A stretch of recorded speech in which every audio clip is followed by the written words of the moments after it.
everyone. Welcome to Drishti Judiciary's latest initiative, the Law MCQs program. Practice questions covering legal current affairs, general knowledge, and previous year's questions. Let's begin today's session. The first question is, in Shreya Singhal vs. Union of India, which section of the Information Technology Act was declared unconstitutional?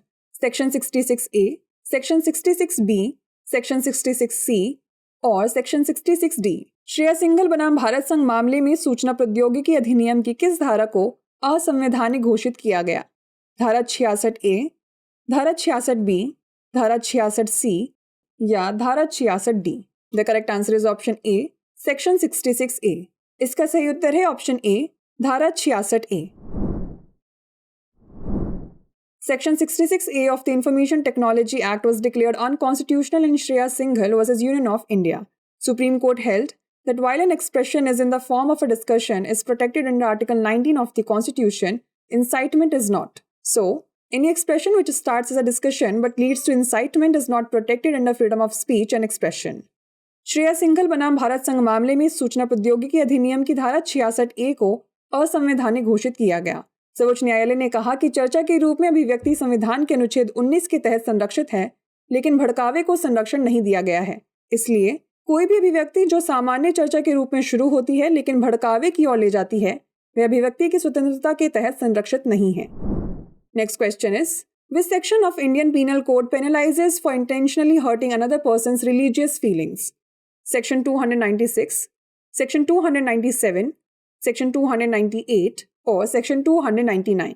भारतीय दंड संहिता की कौन सी धारा किसी अन्य व्यक्ति की धार्मिक भावनाओं को जानबूझकर ठेस पहुंचाने के लिए दंड का प्रावधान करती है?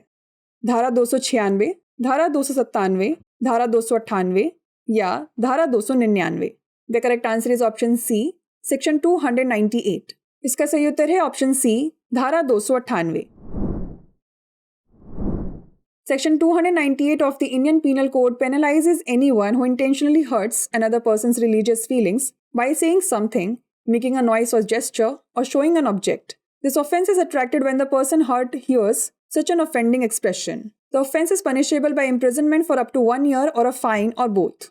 भारतीय दंड संहिता की धारा 298 के तहत किसी भी व्यक्ति को दंडित किया जाता है जो जानबूझकर कुछ कहकर, शोर मचाकर, इशारा करके या कोई वस्तु दिखाकर किसी अन्य व्यक्ति की धार्मिक भावनाओं को ठेस पहुंचाता है। यह अपराध तब होता है जब आहत व्यक्ति ऐसी अपमानजनक अभिव्यक्ति सुनता है। इस अपराध के लिए 1 वर्ष तक का कारावास या जुर्माना या दोनों का प्रावधान है। Next question is, termination of proceedings is provided under which section of the arbitration conciliation act? Section 30, section 31, section 32 और सेक्शन 33? मध्यस्थता और सुलह अधिनियम की किस धारा के तहत कार्यवाही की समाप्ति प्रदान की जाती है? धारा 30, धारा 31, धारा 32 या धारा 33? The correct answer is option C, section 32। इसका सही उत्तर है ऑप्शन सी, धारा 32। Recently, in case of Dani Wooltex Corporation and others, versus Shield Properties Private Limited and others, the Supreme Court decided that if a party fails to attend for a hearing after submitting a claim, the lone arbitrator cannot conclude that continuing the arbitral proceedings is unnecessary. Clause C of subsection 2 of section 32 of the Arbitration and Conciliation Act gives power to the arbitral tribunal of termination of the proceedings if the arbitral tribunal finds that the continuation of the proceedings has for any other reason become unnecessary or impossible. हाल ही में दानी वूलटेक्स corporation और अन्य बनाम शैल properties private limited और अन्य के मामले में सुप्रीम कोर्ट ने निर्णय लिया कि यदि कोई पक्ष दावा प्रस्तुत करने के बाद सुनवाई में उपस्थित होने में विफल रहता है तो विद्वान मध्यस्थ यह निष्कर्ष नहीं निकाल सकता कि मध्यस्थ कार्यवाही जारी रखना अनावश्यक है। मध्यस्थता और सुलह अधिनियम की धारा 32 की उपधारा 2 खंड सी मध्यस्थ न्यायाधिकरण को कार्यवाही को समाप्त करने की शक्ति प्रदान करती है यदि मध्यस्थ न्यायाधिकरण पाता है कि कार्यवाही को जारी रखना किसी अन्य कारण से अनावश्यक या असंभव हो गया है। Next question is, which section of the benami act prohibits the right to recover property held benami? Section 1, section 2, section 3 और सेक्शन 4? बेनामी अधिनियम की कौन सी धारा बेनामी संपत्ति को पुनः प्राप्त करने के अधिकार पर प्रतिबंध लगाती है? धारा 1, धारा 2, धारा 3 या धारा 4? The correct answer is option D, section 4। इसका सही उत्तर है ऑप्शन डी, धारा 4। Recently in Rajiv C. Subbiah, alias Kadambur Jayaraj and others versus the Superintendent of Police and others case, The Supreme Court held that no one could use a defense based on any right in relation to any property that is held benami against the owner of the property or against anybody else. Section 4 of the Benami Act prohibits the right to recover property held benami.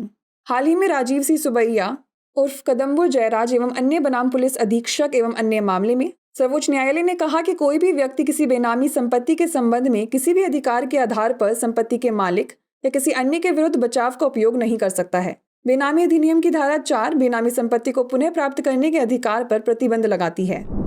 The last question is, the principle of responsibility of finder of goods is laid under which section of Indian Contract Act?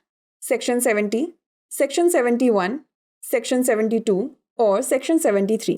माल खोजने वाले की जिम्मेदारी का सिद्धांत भारतीय अनुबंध अधिनियम की किस धारा के तहत रखा गया है? धारा 70, धारा 71, धारा 72 या धारा 73? The correct answer is option B, section 71। इसका सही उत्तर है ऑप्शन बी, धारा 71। Section 71 of the Indian Contract Act deals with responsibility of finder of goods. It states that a person who finds goods belonging to another and takes them into his custody is subject to the same responsibility as a bailee.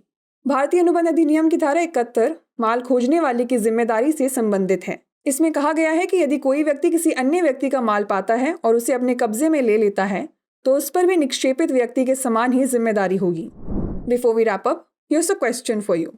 The nature of a wagering agreement was explained in the case of Mohori Bibi versus Dharmodas Ghosh, Derry versus Peak, Carlyle versus Carbolic Smoke Ball Company और Hyde versus Wrench। निम्नलिखित मामले में दांव लगाने के लिए समझौते की प्रकृति को स्पष्ट किया गया। मोहरी बीबी बनाम धर्मोदास घोष, डेरी बनाम पीक, कार्लिल बनाम कार्बोलिक स्मोक बॉल कंपनी या हाइड बनाम रेंच। इसका उत्तर हमें कमेंट सेक्शन में ज़रूर भेजिएगा। ऐसी और वीडियोस देखने के लिए लाइक, शेयर और सब्सक्राइब करना ना भूलें। धन्यवाद।